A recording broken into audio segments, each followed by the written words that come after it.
Welcome to This Explainer. Today, we're tracing an absolutely fascinating line across the current AI landscape. We're going to start at the very top, looking at a massive, world-changing macro AI breakthrough in pure mathematics that happened up in the cloud. And then, we're going to follow that thread all the way down to the intricate and sometimes pretty frustrating micro details of running local developer models right on your desktop. If you love seeing how frontier intelligence eventually trickles down to consumer hardware, you are definitely in the right place. All right, let's just jump right in. We actually need to kick things off with a pretty astonishing number, 80. That represents the 80 years that Paul Ertus's planar unit distance problem has sat as this notoriously unsolved mystery in discrete geometry. Since 1946, mathematicians widely believed that the best possible solutions to this problem looked roughly like square grids. It's been this stubborn roadblock, completely resisting decades of human ingenuity. Now hold on to that, because here is a second, honestly even wilder number for you to consider. Less than $1,000. That is exactly how much compute it took for an OpenAI model, which the community heavily speculates to be GPT 5.6, to completely shatter our understanding of that 80-year-old math problem. It didn't take years, it literally generated a disproof in under 32 hours of runtime. And the absolute kicker here, this was achieved by a general-purpose reasoning model, not some heavily scaffolded domain-specific math solver. It's an LLM doing open-ended research. So here is our agenda for today. First, OpenAI's historic math breakthrough. Then, the anatomy of an AI proof. Third, Command A+ enters the chat. Fourth, Google's new Gemini era. And finally, the rise of local AI. Section 1. OpenAI's historic math breakthrough, a historic AI milestone. The sheer scale of what this general-purpose reasoning model accomplished represents a massive, massive leap for long-horizon scientific reasoning. Picture this, a massive 125 pages of raw, continuous AI reasoning output. But the whole community is obsessing over this one specific part, what they're calling the page 39 moment. After burning through just an incredible array of mathematical ideas, the AI proposes a highly complex construction and actually states, suppose optimistically that K is a high-degree CM field.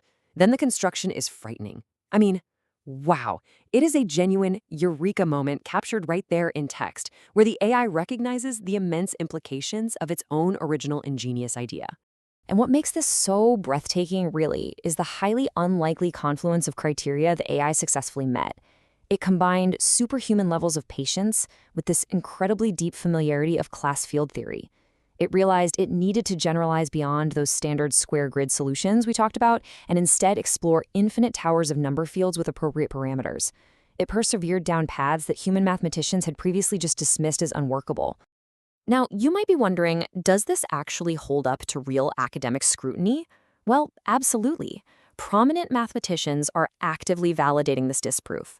Researcher Jacob Zimmerman, who actually tried and failed to make progress on this exact counterexample before, explicitly noted, "This is a really impressive piece of work, and I would accept it for any journal without hesitation."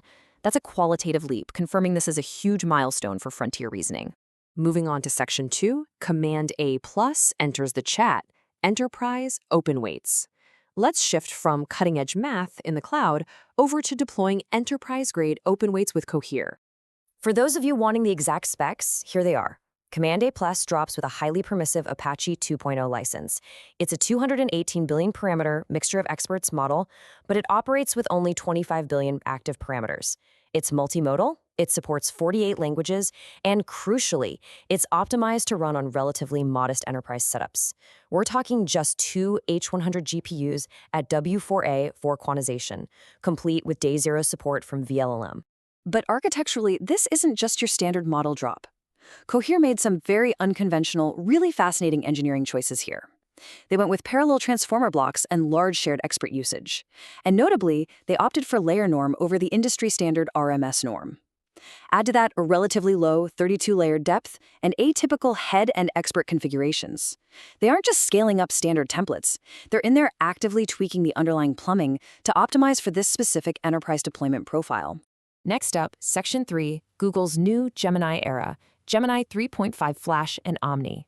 Let's take a look at Google's latest broad rollout in the API space. So Google's launch narrative definitely paints one picture, but the developer reality, well, it kind of paints another. Google positioned Gemini 3 Flash as this massive leap, claiming it brings frontier performance at 4 times the speed and under half the cost of comparable models. They pitched it as their strongest agentic encoding model yet. However, developers actually testing this in the real world are widely questioning its actual token efficiency and execution when you drop it into complex, multi-step agentic workflows. It turns out infrastructure reality is, as always, a lot harder than the slick demo. Finally, let's hit Section 4, the rise of local AI. Navigating hardware limits. Let's zoom all the way in on the local developer community.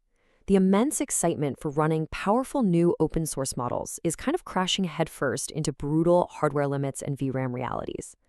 ByteDance's new Lance model is the perfect illustration of this tension. Step 1. It was advertised as a lightweight 3 billion active parameter unified multimodal model. Sounds perfect for a laptop, right? Well, step 2.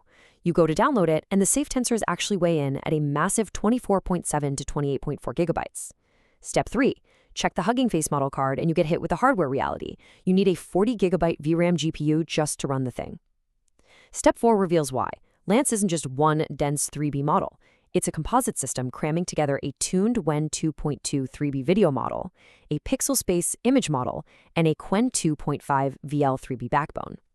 It is a classic gotcha, where active parameters completely understate the actual deployed VRAM footprint. You see the exact same hardware tension looking at the vibrant discussions around the Qwen 3.7 preview.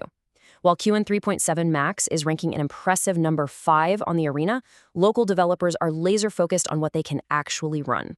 There's heavy skepticism about whether a massive 122B MoE model will ever actually ship to them. Instead, what developers are desperately demanding is a 27 or 35 billion parameter mixture of experts variant. They want high intelligence density. They want the ability to pack as much smarts as possible directly into the strict 16 gigabyte VRAM limit of consumer gaming laptops. And for the lowest end, there's still a huge cry for 4B and 9B variants. So, we're going to leave you with this final provocative thought to chew on today. We started this explainer looking at a cloud-based AI that completely disproved an 80-year-old math problem for under $1,000 in less than 2 days. If that is what the frontier looks like right now, how does the world change when that exact same intelligence density inevitably gets compressed, optimized, and trickles down into that 16 gigabyte VRAM laptop sitting right on your desk? The gap between supercomputing and local computing is shrinking every single day, and the implications are truly staggering. Thanks for joining me, and keep exploring.